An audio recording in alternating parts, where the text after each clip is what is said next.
सबसे पहले आज काउंटिंग की शुरुआत हो गई है शहर की सरकार में। कितना इंतजार है सर परिणाम का? हर परीक्षा के बाद परीक्षा फल का इंतजार छात्र से लेकर अभिभावक से लेकर शिक्षक सभी करते हैं।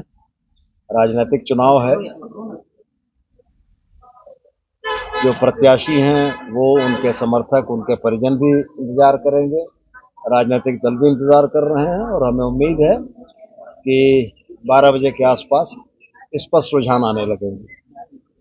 एयर एम्बुलेंस को लेकर लगातार विपक्ष सवाल खड़े कर रही है। सरकार जिस योजना का प्रचार इतना कर रही थी उसके नीचे इतना बड़ा घोटाला चल रहा था, सैकड़ों करोड़ों का घोटाला हुआ था। भारतीय जनता पार्टी दिशाहीन हो गई है।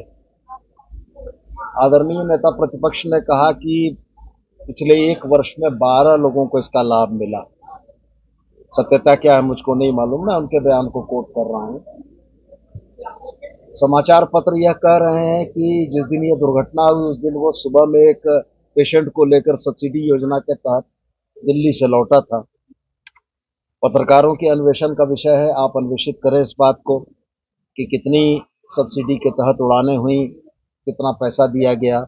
और विपक्ष में जो हमारे विद्वान नेता हैं उनसे भी एक बार पूछ लिया जाता कि उड़ान के संचालन बाकी चीज़ों के लिए एक संस्था बनी हुई है जिसको डीजीसीए बोलते हैं, director general of civil aviation.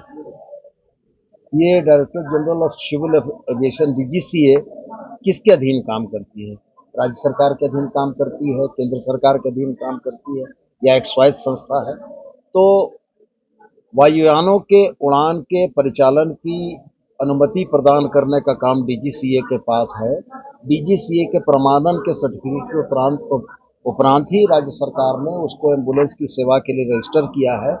यदि उसमें विचलन और त्रुटियां हैं तो मेरे समझ से इसके लिए संबंधित विभाग, संबंधित एजेंसी, संबंधित संस्थाएं जवाब दें। लेकिन सर होता कि है ना कि जब आपके सहयोगी काफी तारीफ करते हैं कि गलत कंपनी का चयन हुआ था, कंपनी अच्छी नहीं थी, तब सवाल उठता है ना सर कि आप नहीं, ये उनके व्यक्तिगत विचार हो सकते हैं। कंपनियों का चयन चेहरा देखकर नहीं होता है।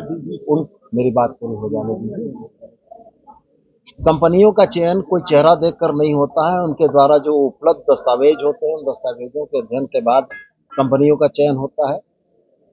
हमारे सहयोगी माननीय मंत्री ने अगर कहा है तो उनके व्यक्तिगत विचार हो सकते हैं और मेरा यह मानना है कि यह चयन पूरी तरीके से पारदर्शी हुआ था और इसका उद्देश्य झारखंड के उन लोगों को लाभ पहुंचाना था जो पूरे मूल्य पर एयर एम्बुलेंस की सेवा नहीं ले सकते थे। राज्य सरकार ने इसलिए उसको सब्सिडाइज किया।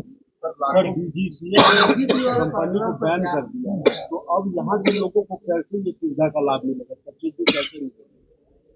निश्चित रूप से राज्य सरकार इस मामले में पहल करेगी और